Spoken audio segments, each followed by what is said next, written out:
offbeat pop culture. What? Yep, that's right. We talk about, not the usual stuff, some of the usual stuff, but not all of the usual stuff. I want to thank you guys so much. My name is Candace Cooper. I'm so happy to be here for another episode. And holy cow, I don't know about you guys, but I cannot wait for Summer House. I've been watching since the beginning. Clearly, I'm an East Coaster. So actually, I've never been to the Hamptons ever in my life.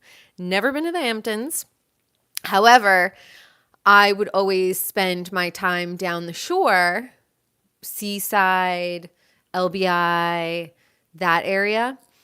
But I love Summer House. I've been watching since the beginning, so I'm so excited. I just watched the trailer, and I think that it's going to serve. I wonder if it's going to be better than Vanderpump. I'm not quite sure, but I can't wait. I absolutely can't wait. The fact that Paige and Craig are fighting, what is going to happen? We have Carl and Lindsay breaking up, and Carl verbatim said, I know exactly what she's going to do. She's going to say that she was blindsided, as they cut to Lindsay literally saying, I was blindsided. So I just think it's going to serve. I think it's going to serve. Kyle and Amanda, look, there are tears. There are already tears. I've been saying this for a long time, like the whole Kyle and Amanda relationship. I think that Kyle would have never married Amanda if her parents weren't rich. And I think that Amanda was just like super infatuated with Kyle. And that's why they are staying together. It's going to be such an interesting season. I absolutely cannot wait to watch it. Between Vanderpump and Summer House, I'm going to have the best winter ever. At the expense of all of these people, because you know that their lives are falling apart. But hey, that's what they signed up for. We're all going to tune in. We're all going to watch. What did you guys think of the trailer of Summer House? Are you excited? Are you over Carl and Lindsay? Here's the thing about Carl and Lindsay. Honestly, I think if they were smart, they would have stayed together. Because I think that they make an attractive couple. But who knows? We're going to see how it all plays out. I don't love Lindsay, but I also empathize with Lindsay a lot because I feel like she's had a lot of rejection in her life. And so her attachment style is anxious. She has an anxious attachment style. And I just feel so bad for her because every single guy that she falls in love with and trusts ends up breaking up with her and, screwing her over in some way. Stavi, who's the other one? Emmett, right? That was his name. So I feel bad for her. I want to see this woman have a happy ending, not in a sexual way, but like in a life way. I think a lot of her acting out, it really just comes from her anxious attachment style and all of the rejection she's had in her life, especially when it comes from a maternal figure. That can really rock your self-confidence. And then living in New York for as long as she did, it just makes you an inherently more kind of like forward person, aggressive person. I don't know. I think she just needs like a nice, cute, short Jewish guy or like a short Italian guy who's going to like smack her ass and, make her feel like you're my fucking woman. Like that's what I need too. I need a man who is going to out masculine me.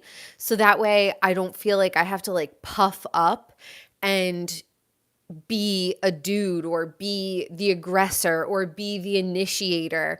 So I feel very much like Lindsay needs a guy who is going to take charge, be a little bit misogynistic, I know, but for a woman like her, a little bit of a misogynistic guy is going to make her feel safe. They're going to be a little possessive of her, a little territorial of her. And she always dates super, super white guys I'm sorry, super, super white guys. I don't know what it is, but you just weren't born with that fiery, passionate, territorial bone in your body.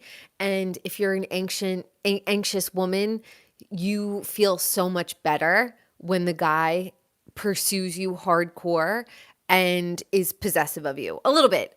Obviously, we're not talking about being a crazy psychopath. We're just talking about like the tables would be turned on her. She's always the one who's jealous and insecure.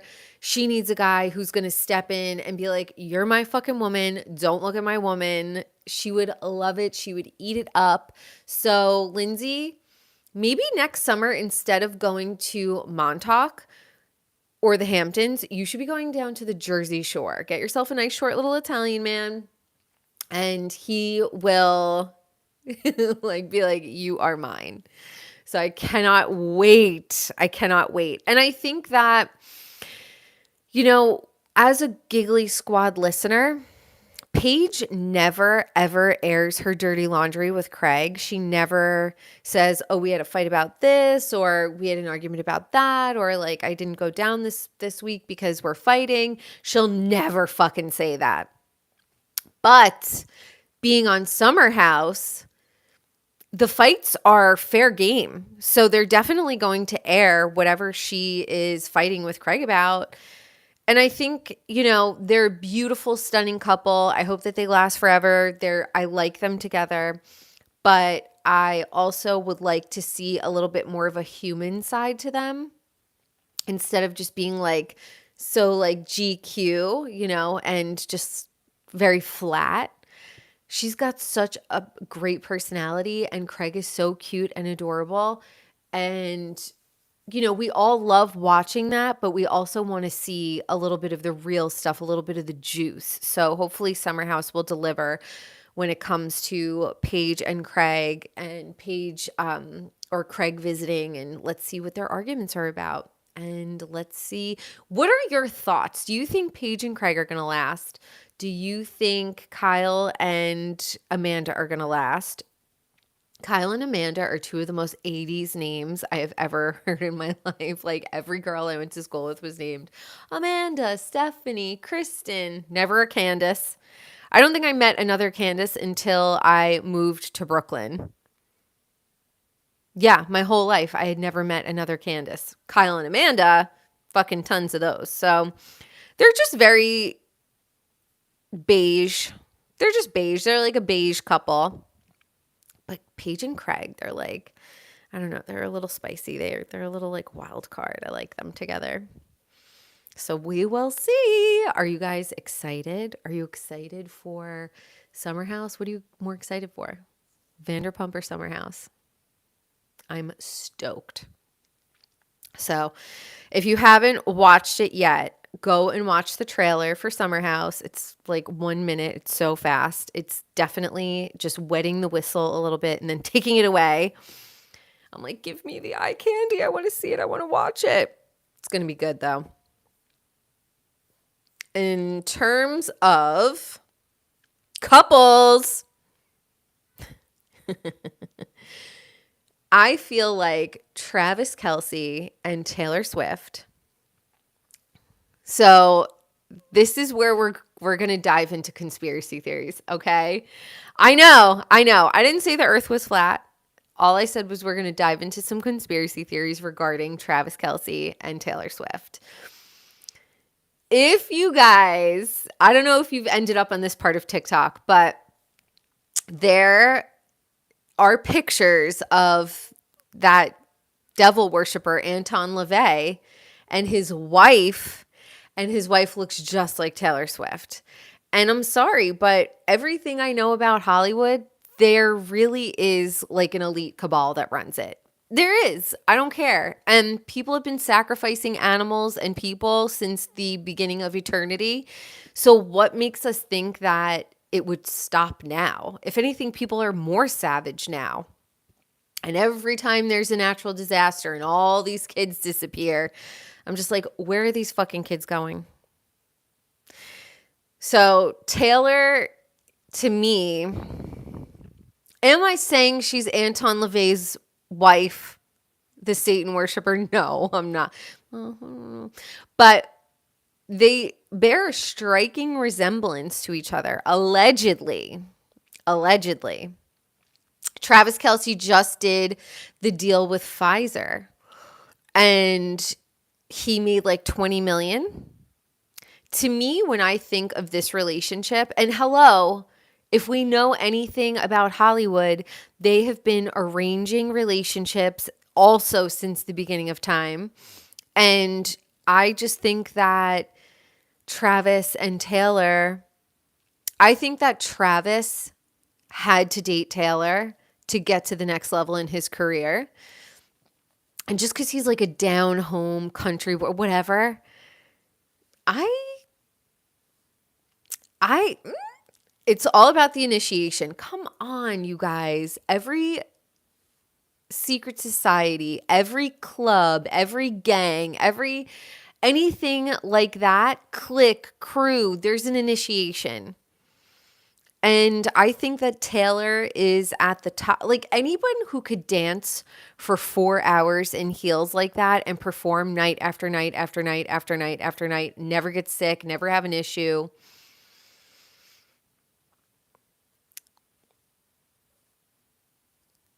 I don't even know what else to say. Fill in the blanks. Allegedly. Allegedly. And if we're going to be talking about couples like that, let's talk about Travis and Courtney. There's a girl on TikTok who reads auras, and she just read Meghan Markle's aura and Prince Harry's aura. Scary. But these people run in cliques and crews that we couldn't even conceptualize in our little tiny middle class America brain, okay? It is what it is. And I think that Travis Barker and Courtney are also a part of that crew clique. I honestly think that Travis Barker straight up bamboozled Courtney. He love bombed her. He got her pregnant. Now he has a Kardashian child. Like he's a part of their bloodline, and he will forever be tied to Courtney. Isn't it funny the moment she gives birth to his son, naming him Rocky 13? Stop it. That's almost bad as bus stop number 5, okay? Wasn't there the woman in Finland or Sweden or whatever named her kid bus stop number 3? Take that child away. Rocky 13. That's cute for like a dog, but I always knew Hollywood was weird, but like Rocky 13, come the fuck on, okay? So he gets her pregnant. They have a child together. They get married. I bet they didn't have a prenup, even though I think he probably has more money than her. And now suddenly he is not posting her anymore. I don't know if he reposted that picture of them that they took together with the baby, and they just showed the baby's foot. I mean, I'm sure the baby is beautiful and healthy and fine. There's a lot of conspiracies going around, like what does the baby look like? Is there something wrong? I don't think there's anything wrong with the baby. I think the baby's probably fine. But as somebody who has survived multiple love bombings, they just want to put their seed in you. Thank God I dipped and dodged all those bullets. And then you have the kid, you're tired, you're burnt out, your collagen is being drained from your body, and you're left with the bag wondering like, what? And then you're constantly trying to get back to that frenetic stage of like texting all day and making out all day and all of that stuff. And that's exactly what I think that Travis did to Courtney. He loved bombed her so incredibly hard. And then now that they have a baby together, he's posting Alabama, didn't post Rain or Mason. I don't think Mason wants to be on like on Instagram anymore, but when they did in December 4th, when it was Rain and Mason's birthday, and neither of them, or Courtney did, but Travis didn't post anything for the boys' birthdays. And I found that to be like, interesting. You're not like, is it to not disrespect Scott? Is it to hurt Courtney's feelings in like a low key way? I don't like how he's moving in this relationship anymore. I just feel like he got her and she's confused and postpartum and doesn't want to, have to go crawling back to her family because they're a bunch of fucking narcissists. As an outsider looking in, I just see so clearly what happened to Courtney with Travis. He knew that she was the black sheep of the family. He swept in. He love bombed her. He gave her everything, all this attention, all this love, all this physical affection, all this devotion, everything that Scott couldn't give her. He gave her. He like gave her an out from her family. You don't have to be a part of that family anymore. We can make our own family. Now they have a baby together. And that's the thing. It's like men want to get you pregnant so badly, but really a lot of times it's just to control you more. So I just think I feel bad for Court. She got bamboozled. They have a baby together. Stupid Rocky number 13. The baby's not stupid. The name 13. Whatever. Name your kid whatever the fuck you want. I just think I give it 5 years. And the only reason I give it 5 years is because Courtney is stubborn and she's not going to want to admit that she was wrong or she got played. She got played so hard. Right?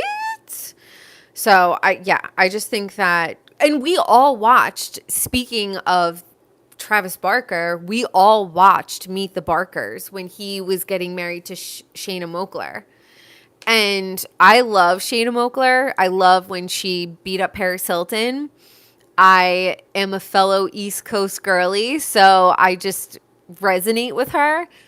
And at that time, I think it was like 2004, 2005 when they made Meet the Barkers. I was also dating a musician and I don't know. I was into their relationship, but now in hindsight, I've like gone back and watched that show recently. Holy cow. He like just wanted to have kids with her. When they went and planned the wedding, she looked stunning. She looked gorgeous. And they would go to the wedding planner and he'd be like smoking a blunt in the car. And he just, that he love bombed her too. And then had 2 kids with her and then just basically was like, took over, best dad in the world. Shanna Moakler just recently did an interview and I haven't watched the full interview. I'm going to though. And she was basically saying that Travis was just like the best. He was like, I take on the role as the best dad. I am dad of the year. And, he's got tons of money. And kids are so easy to manipulate when they're young because they don't have any frame of reference for who to trust or what red flags to look for. So poor Shanna Moakler, what is she doing now? Okay, she has an OnlyFans, so go check out Shanna Moakler's OnlyFans. And then I think she works for some beauty pageant, but she said, she's like, I have a regular size house. I can't buy them Prada every day. I don't have a golf cart that they could drive around the compound. And little kids are very easily swayed by whatever glitters, right? Dad has a bigger house. Dad lets me do this. Dad said I can. And Shanna Moakler is just a regular woman. As an actor, I was an actor for 20 years, like forever. You really don't make a lot of money. You just don't, unless you get on a soap opera, unless you are an Olsen twin, unless you have a really great manager who can negotiate amazing long-term deals for you. But she's just a regular woman, was a model, was an actress, had 2 kids with a famous musician. And then when he was done with her and he wanted a Kardashian, That was exactly what he did. He discarded her. He pushed her aside. They got a divorce. Pretty sure he was flirting with Kim, if not hooking up with Kim. And ew, court, gross. Like, I could not ever hook up with somebody who hooked up with my sister. That's disgusting. Even if they were like, had a crush on my sister, but then dated me, or I found it, like, I would just be like, I can't do it. So, gross, court. And I'm sorry, Shayna Moakler. I feel so bad for you because you are a real human being. And for her issues with her children to be splashed all over the tabloids and TikTok and Instagram. And, I've read through her comments and people are so cruel and mean to her about her relationship with her children. I don't have children. And mostly because I look at other people who have kids and I'm like, yeah, that's a cautionary tale. I don't want to have to deal with any of those variables. I don't want to have to deal with a stepmother to my children. I don't want to have to deal with any of that. And this is exactly why, because Shayna is a regular woman who makes regular money and her kids fucking ditched her for golf carts and Prada. Even if she was a good mom, and people want to say, oh, Shayna was always in the bed on Meet the Barkers. She was pregnant. She was pregnant. What are you doing? Running a fucking marathon while you're pregnant? I mean, I have a cold. I can't even get out of bed, let alone growing a human in my body for 9 months. Forget it. Forget it. I'd be in the bed too. So for people who want to say like, oh, Shayna was always in the bed, she never took care of those kids. No, Shayna was most likely going through massive depression and denial because she was love bombed, had 2 kids back to back, and then was discarded. Of course you're going to be depressed. And a lot of times when people start to like taste the discard of the narcissist, they do get very, very depressed. Because no matter what they do, they can't get back to that like intoxicating feeling of like being in love and picking up your phone and having there be 5 text messages and I want to see you and I want you to be the mother of my children and I love you so much. And it's so hard for people to come out of experiencing that and then not being able to get back to that. So anyone who wants to say Shayna was always in the bed on Meet the Barkers, she was depressed, she was pregnant, she was in the middle of getting discarded by a narcissist, and that takes a toll on someone, add in postpartum, fucking forget it. Forget it. I just don't think people really understand truly what it's like to be a woman. And there was some person on TikTok who got a vagina. They bought it from a doctor and then they were mad that they had to stretch it out every day. I'm like, mine bleeds. All right. Mine fucking bleeds. Imagine. Oh, you just have to stretch it out every day. Like mine actually. So anyone who was like, oh, wearing a dress and whatever and like putting fake boobs on and saying you're a woman, no, you have no fucking idea what it's like to be a woman. It's incredibly difficult. And to me, it is so misogynistic for a man to put on a dress and suddenly say that he's a woman. It's like, are you fucking kidding me? That is the most misogynistic thing I've ever heard. That is the most patriarchal bullshit I've ever heard. Oh, just because you think being a woman is wearing a dress? No, it's so much more. It's men's cycles go in a 24-hour span. Women's cycles go in a 28-day span. So biologically, we're not even close to being the same. Not at all. But I just feel really bad for her. She got the fucking short end of the stick. And I think that, her kids will eventually come around and they'll see I'd rather be close to my authentic mom than get more Prada from Courtney. It's true. It's totally true. I'm just like totally not into it. Let's see. Southern Charm. I'm kind of over Southern Charm. I did watch the quick spoiler for their reunion, and both Olivia and Taylor are in red dresses. I just think Olivia is so annoying And I think Taylor is so annoying too. However, I think that Olivia took the opportunity. It's very hard for people to be like, no, man, it's cool. We're cool. But she got so much sympathy, attention, you know, coddling and all of this stuff, but yet still went back to Austin, but still was crucifying Taylor. I personally, I'm Team Paige. No, I'm kidding. Although I love her on Southern Charm, I really do. I just think that, we'll see what goes on. Shep needs to grow up. Please, Shep, just grow up already. You're like 50 years old. And that's another like crazy double standard is like people will fawn all over Shep all day long.